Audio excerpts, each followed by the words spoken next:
Hello students, again you're most welcome in your classes with Mridula Pathak ma'am. Students, today I am again with you with the new chapter that is known as acid, base and salt. This is for class 10th, okay. Now everyone, you know that what is element. So elements are the pure substances that is made up of same type of atoms and it show identical properties. Now there are many elements. So when elements combine together, different elements combine together, means hydrogen combined with chlorine, oxygen combined with carbon, or different element when combined together, then it form new substance. And you know that new substance is known as compounds. So on the basis of nature of compounds, basically compounds are three types: acids, base and salt. This is the theme of chapter acid, base and salt. Means they are formed by the combination of different types of elements. So let us start with the acid. What is acid?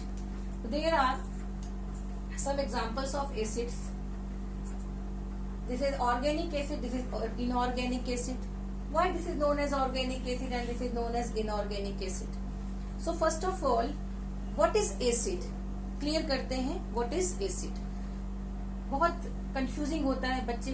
दो चीज आता है, एक होता है कोई compound होता है तो ये एसिड है, और दूसरा होता है कि ये कंपाउंड क्या एसिडिक प्रॉपर्टी शो करता है. दोनों में थोड़ी सी सिमिलरिटी है. तो यहाँ पर first of all we discuss about the what is acid. तो अभी आपने देखा मैंने यहाँ कुछ लिखा है, compounds basically acid, base and salts. Acid basically they are sour in taste, और जो बेस होते हैं वो बिटर होते हैं टेस्ट में, और दे आर सोपी इन टच. सोप लगाते हो, टॉयलेट क्लीनर्स जो होते हैं आप देखोगे वो सोपी होते हैं ना, फिसल सकते हैं उस पे, तो वो अल्कलाइन नेचर के होते हैं. सॉल्ट ये जो है this is the form combination of acid and base that is known as salt. चलिए, ऑर्गेनिक एसिड और इनऑर्गेनिक एसिड. यहाँ पे मैंने कुछ लिखा है एग्जाम्पल्स. एसिटिक एसिड, यहाँ पे we get this acetic acid from the vinegar. Oxalic acid, tomato में इसको मिल जाता है ये. Formic acid, it present in sting of ants.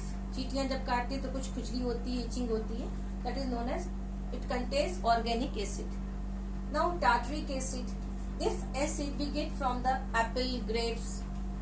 Citric acid, जितने भी साइट्रस फ्रूट्स होते हैं, lemon, orange etcetera, get it contain citric acid. तो ये सारे देख रहे हो हम लोग, कुछ प्लांट से हमें मिले और कुछ एनिमल से. Now this is known as inorganic acid, और मैंने लिखा this is also known as mineral acid. Now see HCl, this is hydrochloric acid. You all aware from this name and this acid. इसमें बच्चे कम aware होते हैं. ये basically हम लोग प्रैक्टिकल में यूज करते हैं कुछ एसिड का, तो हमेशा इनका नाम याद होता है. Hydrochloric acid, sulphuric acid, nitric acid, phosphorus acid and phosphoric acid. अब अगर इसमें डिफरेंस देखोगे तो यहाँ पर देखो देयर इज नो कार्बन, और यहाँ पर देखो यहाँ पे हर एक में कार्बन है. क्लियर? तो एसिड भी हमें डिफरेंट सोर्स से मिलते हैं. अभी मैंने एसिड को डिफाइन नहीं किया, थोड़ा सा इसको बता दो फिर एसिड को डिफाइन करना शुरू करूंगी. तो और एक चीज ध्यान से देखेंगे आप तो आपको ये मिलेगा कि इन सभी एसिड में एक एलिमेंट ऐसा है जो सब में प्रेजेंट है. And what is the name of that element? That is hydrogen. आप देखो सारे एसिड्स में हाइड्रोजन प्रेजेंट है. ओके, तो अब हम डिफाइन कैसे करेंगे?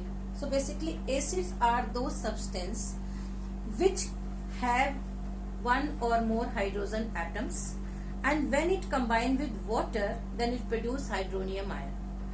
कैसे? Now see HCl जब वाटर में डिसॉल्व होगा तो ये क्या देगा? H plus Cl minus dissociate into their ions, and this H plus combine with this water molecule, now it become H3O. H plus है, ये H plus और Cl minus में डिसोशिएट होगा तो ये H plus कंबाइन होगा तो यहाँ पे H3O प्लस हो गया. क्लियर? और साथ में ये क्लोराइड आयन भी होंगे. This is known as hydronium ion. So what is acid? Acids are the substance which have one or more than one hydrogen atom and when it combined with water it gives hydronium ion or it produces hydronium ion, right? So this is the definition of acid. And earlier I explained that what is compulsory in all acid? So hydrogen is compulsory in all. आप देखोगे acid वो होंगे जहाँ पे cation क्या निकल रहा है, सिर्फ H प्लस देगा। अगर आप क्वेश्चन बोलते हो सकता हो कंफ्यूजन हो, NaCl ये भी तो कैटायन दे रहा है ना, तो ये कैटायन दे रहा है, ये प्रोटॉन नहीं दे रहा है। हाइड्रोजन जो H प्लस होता है that is known as proton, और एसिड वो होते हैं जो ये प्रोटॉन देते हैं, और ये proton means electron deficient hydrogen. This is known as proton only because there is no electron in this H plus, so this is known as proton. ये प्रोटॉन नहीं बोलेंगे, इसके पास अभी 10 इलेक्ट्रॉन्स हैं। अगर आप Ca+2 ले लोगे 2+, तो इसके पास भी इलेक्ट्रॉन्स हैं, क्लियर, लेकिन इसके पास प्रोटॉन है, इसके पास इलेक्ट्रॉन्स नहीं है, इसीलिए सिर्फ H+ को प्रोटॉन बोलते हैं। तो ये प्रोटॉन मिलता है, और ये जब प्रोटॉन वाटर से कंबाइन होगा तो ये हाइड्रोनियम आयन बनाएगा, clear. This is the definition of acid. So acids are the compound which have one or more hydrogen atom, and when it combined with water it produces hydronium ion. This is the definition of acid. Now what is the how many types of acid? Classification अगर हम करते हैं acid का, तो there are many factor जिसके base पे हम उसको क्लासीफाई करते हैं। जैसे पहला है सोर्स, तो अगर सोर्स को देखा जाए, sources, so there are two types of acid on the basis of sources. First is, so on the basis of source, acids are two types. First is organic acid and second is inorganic acid. So what is organic acid? So those acids we get from the plants and animals, that is known as organic acid, clear? And this type of acid contain carbon. जितने भी organic acid होंगे वो organic means होता है ये कार्बनिक, clear. तो organic acid are those acid which we get from the plants and animals, and second thing it contains carbon, इसमें कार्बन जरूर होगा, ये ऑर्गेनिक एसिड है। Acetic acid CH3COOH, oxalic acid COOH का ट्वाइस, आप इसको ऐसे भी लिख सकते हो, ये यहाँ पे COOH और COOH, इसे ऐसे भी आप लिख सकते हो, clear. Now formic acid HCOOH, tartaric acid C4H6O6, ये इसका molecular formula. Citric acid, this is citric acid. तो all these are the example of organic acid. अभी मैंने आपको बताया कहाँ से क्या क्या मिलता है। इनऑर्गेनिक एसिड, तो what is the source of inorganic acid? These acid we get from the minerals, and HCl, H2SO4, HNO3, hydrochloric acid, sulfuric acid, nitric acid, phosphorus acid and phosphoric. There are many acid more. Now see carefully, there is no carbon. So these acid we get from the minerals. So this is also known as mineral acid. जितने भी inorganic acid होंगे उसमें carbon नहीं होगा, exception एक ही बताऊंगी, और इनको मिनरल एसिड भी कहेंगे, okay. Now this is all about the organic source of acid, that is organic and inorganic acid. Now one acid is there that is known as carbonic acid.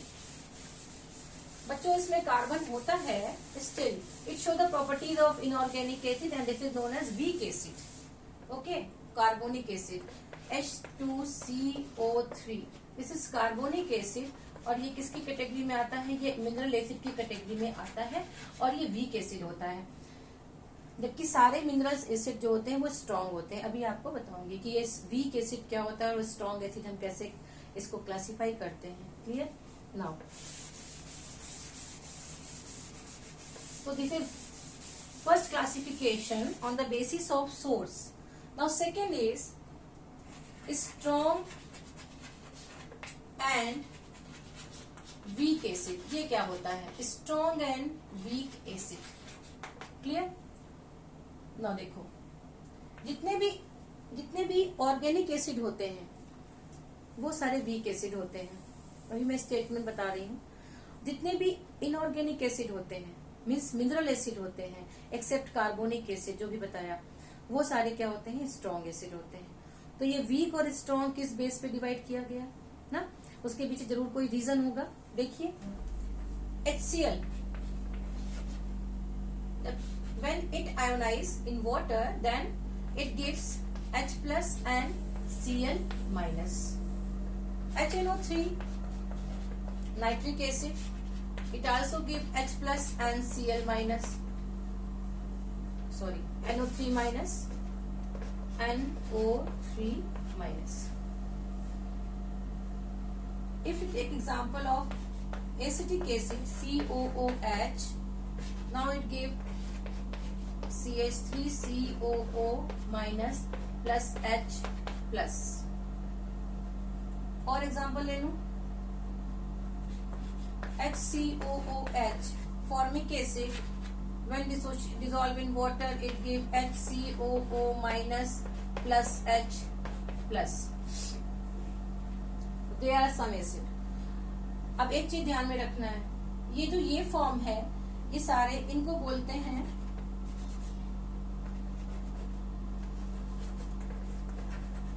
Molecular form. ये अपने molecular form में है, bonding है इनके बीच में, ये molecular form में है। और all these are present in their ionic form. ये सारे किस फॉर्म में है? आयोनिक फॉर्म में है। क्लियर?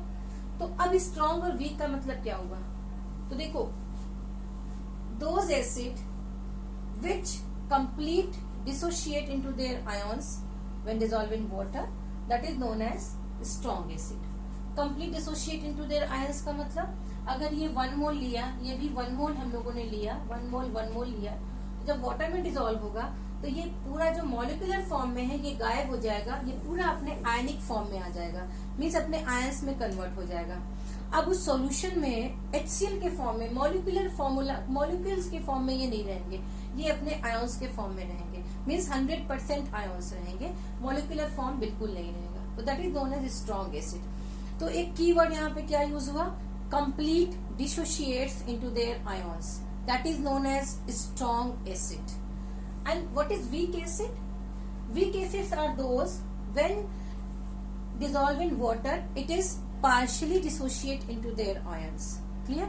Means solution में ये सारे जो हैं सिर्फ अपने ions के फॉर्म में रहेंगे, आयनिक फॉर्म में रहेंगे, लेकिन इनका जब सोल्यूशन देखा जाएगा तो ये अपने सोल्यूशन में आयंस के फॉर्म में भी रहेंगे और मॉलिक्यूल के फॉर्म में भी रहेंगे। मीन्स इनका सोल्यूशन में हमें क्या मिलेगा?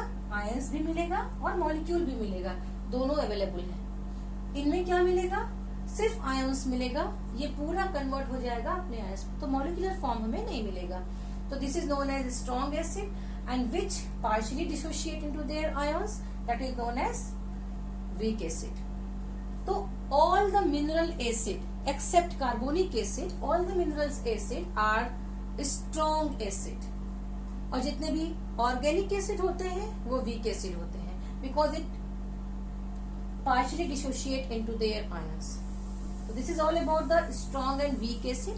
ठीक है, this is known as acetic acid, this is known as acetate ion, this is known as formic acid and this is formate ion and hydrogen. Okay, तो ये डिसोशिएट आपको समझ में आया ना? मैंने क्या बोला? वाटर में डिसॉल्व होने के बाद ये इस फॉर्म में भी रहेंगे और अपने आयंस के फॉर्म में भी रहेंगे, तो ये पार्शियली डिसोशिएट, कंप्लीट पूरा आयंस नहीं देंगे। इसी बेस पे हम लोग भी ये भी डिसाइड करते हैं कि ये स्ट्रॉन्ग इलेक्ट्रोलाइट्स होंगे और ये वीक इलेक्ट्रोलाइट्स होंगे। अभी जब इलेक्ट्रोलाइसिस चैप्टर हम लोग पढ़ेंगे उसमें ये चीज आएगा।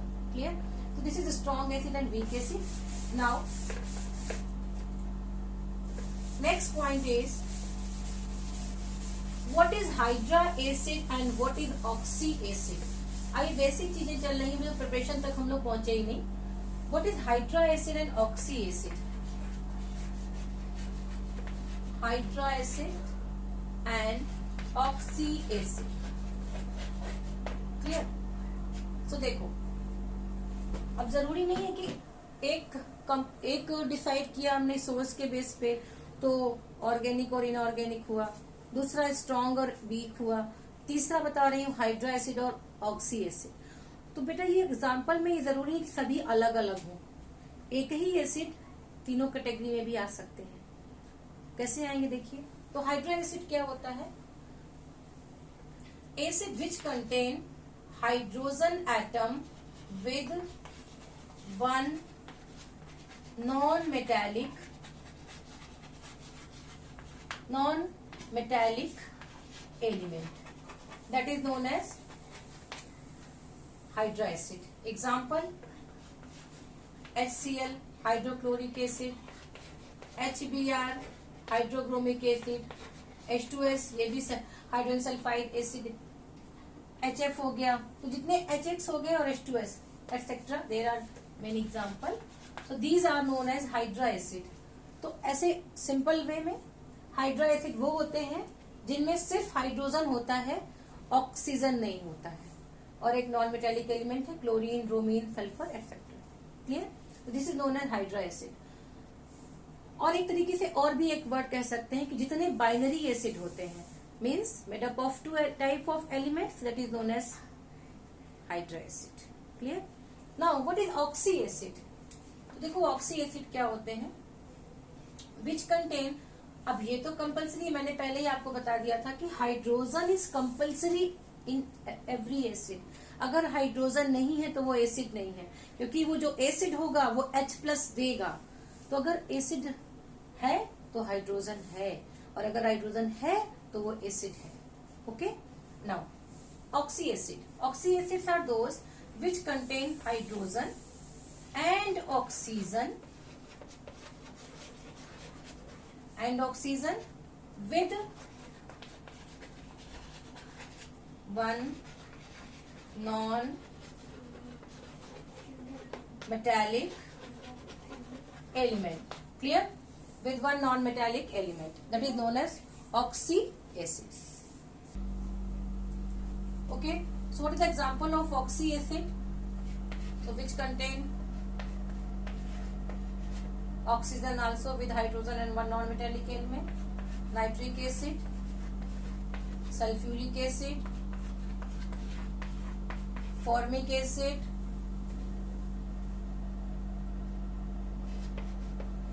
acetic acid. There are many examples.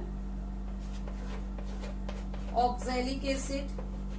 Now see, all have hydrogen, oxygen with one non-metallic element. Hydrogen, oxygen with one non-metallic element. So overall, what is oxy acid? Oxy acid वो होंगे जिसमें ऑक्सीजन भी होगा hydrogen के साथ, और साथ में वन non-metallic element तो दोनों में ही होगा. That is known as oxy acid. Clear? So this is all about the hydra acid and oxy acid. Now one more important point is here, जो आपके एग्जाम में इनडायरेक्टली पूछ लेते हैं, that is known as basicity. और थोड़ा बच्चे confuse हो जाते हैं इसमें, व्हाट इज बेसिसिटी?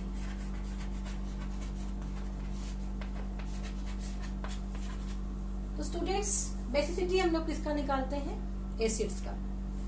अब ये बेसिसिटी होती क्या है? तो देखो, अगर हम लोग कोई एग्जाम्पल लेती हूँ एसिड का, उसको आयोनाइज करते हैं, तो ये H+ और Cl- देगा। H2SO4 को हम लोग जब आयोनाइज करेंगे, वाटर लिया नहीं है, आयोनाइज करने पे क्या दे रहा है ये दिखाते हैं। ये 2H+ और प्लस सल्फेट आयन, 2H निकल के 2 चार्ज बढ़ गया। अगर यही पार्शियली आयोनाइज होता तो ये इस तरीके से होता, H2SO4 और ये देता पार्शियली आयोनाइज का मतलब ये कंप्लीट आयोनाइज नहीं हुआ, अभी थोड़ा सा हुआ है, तो ये देगा क्या? H+ देगा और प्लस H+ निकला तो क्या बचा यहाँ पे? HSO4, एक हाइड्रोजन निकला तो 1 चार्ज, यही यहाँ पे कंप्लीट निकल गया तो 2 चार्ज। ठीक है, उसके बाद ये दोनों एक ही चीज है, ध्यान रखना। फाइनली हमारा ये है, समझाने को बताया मैंने, क्योंकि ये देखो ये क्या है, इसकी बेसिसिटी 2 होगी, कैसे होगी मैं बताने जा रहा हूँ।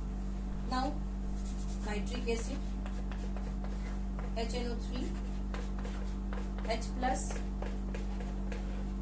NO3-, एक H निकला, एक चार्ज माइनस आ गया। Acetic acid CH3COOH, it give CH3COO acetate ion plus H plus. तो यहाँ पर देखो आयोनाइज हो रहा है, H प्लस दे रहा है और साथ में नेगेटिव आयंस भी दे रहे हैं। तो अब हम बेसिसिटी को डिफाइन करने जा रहे हैं। What is basicity? तो बुक में आपके एक डेफिनेशन लिखी हुई है, जो मैं बता रही हूँ थोड़ा डिफरेंट डेफिनेशन है, तो कंफ्यूज नहीं होना है कि मैम आपने ये बताया, बुक में ये लिखा है, टीचर ने ये बताया। कोई गलत नहीं बताएगा, सब सही बताएंगे। बस आपको कॉन्सेप्ट क्लियर रखना है। कॉन्सेप्ट कैसे क्लियर होगा अभी समझ जाओगे। अगर यहाँ पे समझ गए तो कॉन्सेप्ट क्लियर होगा। तो बेसिसिटी को हम कैसे हम लोग डिफाइन करते हैं? One word answer, number of ionisable hydrogen ion, number of ionisable hydrogen ion. यहाँ पे ब्रैकेट में आप HCO प्लस भी लिख सकते हो, hydronium ion. Means what is basicity? One word answer, number of ionisable hydrogen ion with in bracket hydronium ion. क्या होगा जब कोई भी एसिड, मैंने बताया डेफिनेशन कि कोई भी से डिसॉल्व होगा तो अपना H प्लस देगा, वो H प्लस उस वाटर मॉलिक्यूल से मिलकर के क्या बनाएगा? हाइड्रोनियम आयन बनाएगा। तो जब H प्लस देगा तभी हाइड्रोनियम आयन बनेगा, और जितने H प्लस देंगे उतने वो वाटर से कंबाइन होंगे, उतने हाइड्रोनियम आयन बनाएंगे। तो देखिए यहाँ पे यहाँ पे hydrochloric acid, when it dissociate into their ions in water, then it give one H plus ion. So what is basicity of HCl? How many H plus ion? Only one. So what is the basicity of particular acid? तो HCl have basicity 1. Clear? Because there is one H plus ion ionize. What is the basicity of H2SO4?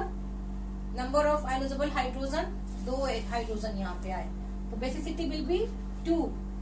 Similarly यहाँ पर देखो, यहाँ पे यही H2SO4 है, ये partially ionise हुआ है। हाँ ये स्ट्रॉन्ग एसिड है, लेकिन स्ट्रॉन्ग एसिड का मन है कंप्लीट आयोनाइज नहीं होना है, तो वो पार्शियली आयोनाइज हो गया। तो इस जगह पे बाइसल्फेट आयन और एक H प्लस दे रहा है, तो इस कंडीशन में इसकी बेसिसिटी यहाँ पे 1 होगी। लेकिन फाइनली कंप्लीट जब स्ट्रॉन्ग है एसिड तो कंप्लीट डिसोशिएट हो गया, तो ये क्या हो गया? 2. Similarly nitric acid H1H1, acetic acid देखो इसका कितना है? इसका भी 1 है, तो ये 1. तो on the basis of basicity of particular acid, this is known as mono basic acid, this is known as dibasic acid, also monobasic, and there are many examples of dibasic acid, many examples of tribasic acid, tetrabasic acid भी होते हैं। Okay, जैसे salicylic acid टेट्राबेसिक acid है। तो आपको कुछ example और बताती हूँ मैं। बच्चों मेरे ख्याल से आप लोग को बेसिसिटी क्या होता है वो क्लियर हो गया होगा। हाँ, और अब अगर आप कंफ्यूज हो कि मैम हाइड्रोनियम आयन बुक में है तो आप कंफर्म कर लो। देखो यहाँ पर देखो HCl प्लस H2O, अब क्या होगा? जब भी हम इस बेस पे हाइड्रोनियम आयन के बेस पे बेसिसिटी बताएंगे तो हमेशा रिएक्शन को बैलेंस करने के बाद बताएंगे। ओके, कैसे? यहाँ पर देखो ये H प्लस है और ये माइनस होगा, तो क्या हो जाएगा? H3O plus and Cl minus. See the reaction. It is balanced or not? How many chloride ion? तो हाँ, एक चीज और, रिएक्शन को बैलेंस करते समय फर्स्ट क्या रूल होता है आपको पता है कि first you should balance all the elements other than hydrogen and oxygen. Oxygen और हाइड्रोजन को छोड़ के पहले हम सारे अदर एलिमेंट्स को बैलेंस करते हैं। तो वो उसी के रूल पर यहाँ पे क्लोरीन 1 बैलेंस, ऑक्सीजन देखो यहाँ 1 है रिएक्टेंट साइड में, दिस इज प्रोडक्ट साइड, दोनों में कंबाइन देख के हम बताएंगे 1, तो ये भी बैलेंस है। Now see the hydrogen 2 and 3, तो this is balance equation. And what is the basicity of hydrochloric acid here? So see on the basis of number of hydronium ion. यहाँ तो मैंने H+ का बताया था, अब इसमें भी देख लो तो कितने हाइड्रोनियम आयन बने, 1 बने, तो इसकी बेसिसिटी क्या होगी, 1 होगी। अब अगर H2SO4 को लेते हैं, मैंने H+ के बेस पे बताया कि 2 होता है, अब यहाँ पर देख लेते हैं कैसे होगा। तो H2SO4 plus H2O again it give H3O plus and SO4 minus, complete dissociate हो रहा है दोनों hydrogen, -2 sulphate ion. Is it balance equation? No, 1 sulphur balanced. Now see hydrogen 2 and 2 4 3 hydrogen, so balance the hydrogen. Oxygen देखो O4 यहाँ है, यहाँ पे 1 1 सही है, हाइड्रोजन बैलेंस नहीं है, तो क्या करेंगे, यहाँ पे सबसे स्मॉलेस्ट इवन नंबर 2 पुट कर दिया, 3 2 जा 6, इधर 6 हो गया हाइड्रोजन, इधर 2 और 2 4 ही है। अब इसके कारण ऑक्सीजन भी चेंज हो गया, 2 यहाँ पे कितने हैं, 1 है। ये तो पूरा ऐसा मैंने लिख दिया, इसको नहीं काउंट कर रही हूँ।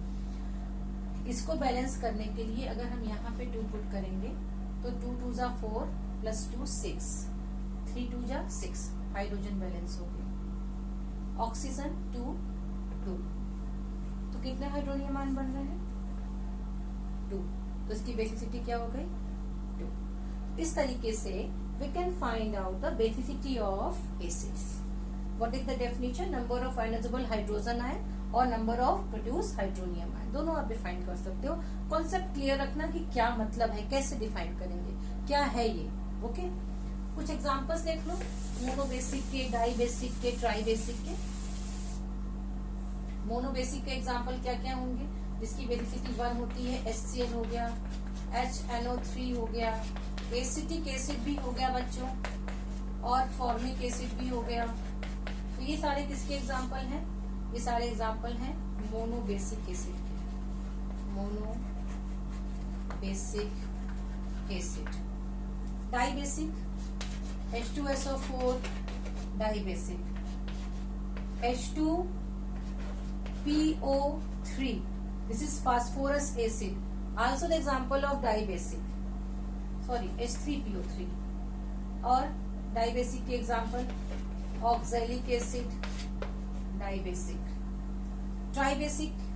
ट्राइबेसिक में हो गया H3PO4 फास्फोरिक एसिड, ये ट्राइबेसिक का एग्जांपल। लेकिन कंफ्यूजन क्या होती है, यहाँ भी H3PO3 है, H3 है, यहाँ भी H3 है, तो बच्चे इसको भी देख के कंफ्यूज हो जाते हैं, और यहाँ पे कंफ्यूजन आती है इसमें एसिटिक एसिड में। ये तीनों कंफ्यूजिंग है, तो इसको जरा ध्यान, जो कंफ्यूजिंग है उसको जरा हम लोग ध्यान से पढ़ेंगे, अच्छे से पढ़ेंगे, पूरा उसको ओपन करके स्ट्रक्चर देख के पढ़ेंगे, क्यों ऐसा हो रहा है, हम क्यों नहीं समझ पा रहे हैं कि डाइबेसिक है, ट्राइबेसिक नहीं है, और आप बिना समझे बोल देंगे ये ट्राइबेसिक है, मैम ये टेट्राबेसिक है, 4 हाइड्रोजन निकलना है, लेकिन ऐसा होगा नहीं। देख लेते हैं इसको, और इसके बाद इस वीडियो में इतना ही हम लोग पढ़ेंगे। नेक्स्ट वीडियो में प्रिपरेशन ऑफ एसिड होगा, तो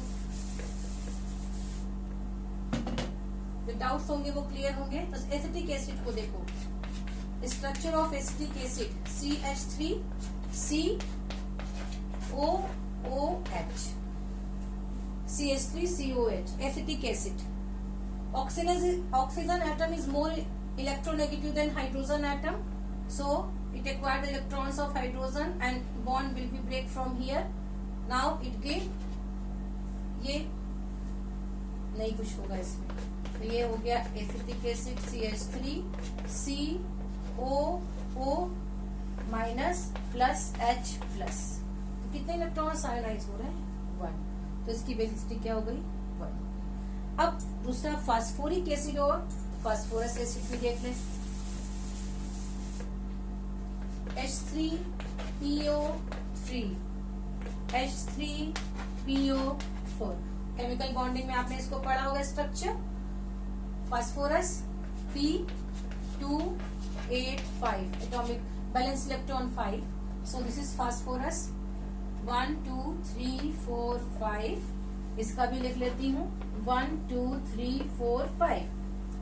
3 ऑक्सीजन 1 2 3, 3 हाइड्रोजन, एक डायरेक्टली अटैच होगा हाइड्रोजन से इस फास्फोरस से to maintain the stability of this phosphorus atom, and other 2 hydrogen combined with this 2 hydrogen and there is double bond with this oxygen atom. ये structure हो गया phosphoric acid का। More electronegative element oxygen है तो यहाँ से bond break हो सकता है, यहाँ से और यहाँ से इलेक्ट्रॉन जो है attract by the oxygen atom and this 2 hydrogen can be eliminated in the form of H+। ये हाइड्रोजन जो डायरेक्ट फास्फोरस से सेंट्रल मेटल एटम से अटैच है ये नहीं जाएगा क्योंकि ये इसकी स्टेबिलिटी को मेंटेन करके रखा हुआ है। अगर ये हट जाएगा तो इसकी स्टेबिलिटी गड़बड़ हो जाएगी। इस केस में आओ, यहाँ पे 4 ऑक्सीजन है तो इनका फॉर्मेट इस तरीके से बन जाएगा। All oxygen directly attach to this phosphorus and there are 3 hydrogen attach with 3 oxygen atom. So now in this case and in this case hydrogen यहाँ पे 2 जो ऑक्सीजन से अटैच थे रिमूव हो जाएंगे तो जब ये क्या देगा, ये देगा PO 1 2 3 3 H यहाँ है HPO3 2 माइनस बचा ये और ये प्लस 2H दिया तो इसकी बेसिसिटी कितनी हो गई 2 हो गई। यहाँ पर इसकी स्टेबिलिटी को ऑक्सीजन के द्वारा ही बैलेंस है तो यहाँ पे ये हाइड्रोजन आयोनाइज है, ये आयोनाइज होगा, ये आयोनाइज होगा बिकॉज यहाँ पे इलेक्ट्रोनेगेटिव डिफरेंस ज्यादा है तो ये ऑक्सीजन इलेक्ट्रॉन को देगा और निकल जाएगा। तो ये क्या हो जाएगा, ये क्या बनाएगा PO4 कितने H निकल रहे हैं 3 plus 3H plus. So basicity of this phosphoric acid will be 3H। Now see this is all about the acid and it's classification. तो इसमें आपने डेफिनेशन पढ़ा और क्लासिफिकेशन। अब नेक्स्ट हम लोग आएंगे और क्या स्टडी करेंगे, preparation of acid, their properties all. तो आज के लिए इतना काफी है। आई होप आपको समझ में आया होगा बच्चों, मैंने पूरी कोशिश की है। Good bye.